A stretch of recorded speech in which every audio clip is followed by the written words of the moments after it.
Magandang hapon po sa ating lahat. As I begin this closing remarks, let me thank all the speakers, Staff! panelists. Wala, ayan, may sound ka na. From the start, nawala yung sound mo. All right. Magandang hapon po sa inyong lahat. As we close today's forum, let me thank all our speakers, panelists, participants para po sa napaka-grounded nating discussion. Today's conversations really reflect an important step in a continuing process simula pa noong 2024 Socialized Housing Summit, nitong January 2026 consultations, and ngayon dito sa ating forum na ang focus na natin ay nag-shift from identifying challenges to advancing actionable solutions. Across all sessions, isang consistent message po talaga yung naririnig natin. Socialized housing requires stronger alignment across stakeholders. Our government needs to provide enabling policies and coordination. Ang private developers naman can bring capacity to deliver and build houses. Ang ating financial institutions enable access. At ang ating local governments and communities ensure that programs are grounded in actual needs. At the same time, narinig po natin yung importansya of improving interagency coordination and addressing fragmentation in implementation.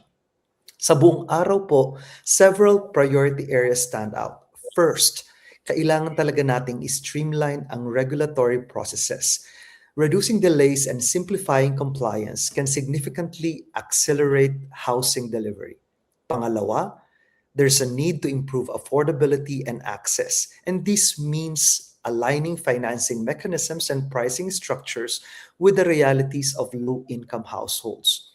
Pangatlo is to strengthen local implementation. We need to support LGUs and community-based approaches that are already demonstrating results. Fourth is expand and align financing. We need to increase both public investment and private sector participation. At panlima po, huli man, pero hindi least, is to improve coordination across institutions. This is to ensure that agencies work in a more integrated and consistent manner.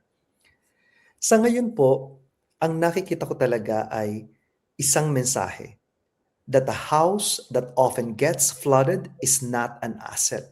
It becomes a liability. This reminds us that housing is not just about quantity, but also about quality, location, and long-term viability.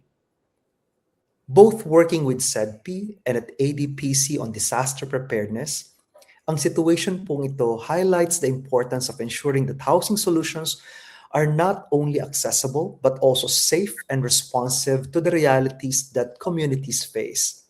Napakalaki po talaga ng ating mga challenges. But today's forum has shown that there are also clear directions, working models, and a shared willingness to move forward. Ang kailangan po natin ngayon is sustained coordination, practical reforms, and continued collaboration. So for those people who attended this forum, especially our speakers and participants, maraming salamat po ulit, especially to those who contributed exciting ideas in today's event. We look forward to taking these discussions forward into action. Mula po sa SEDP at sa Asian Disaster Preparedness Center, ADPC, muli, good afternoon at maraming salamat.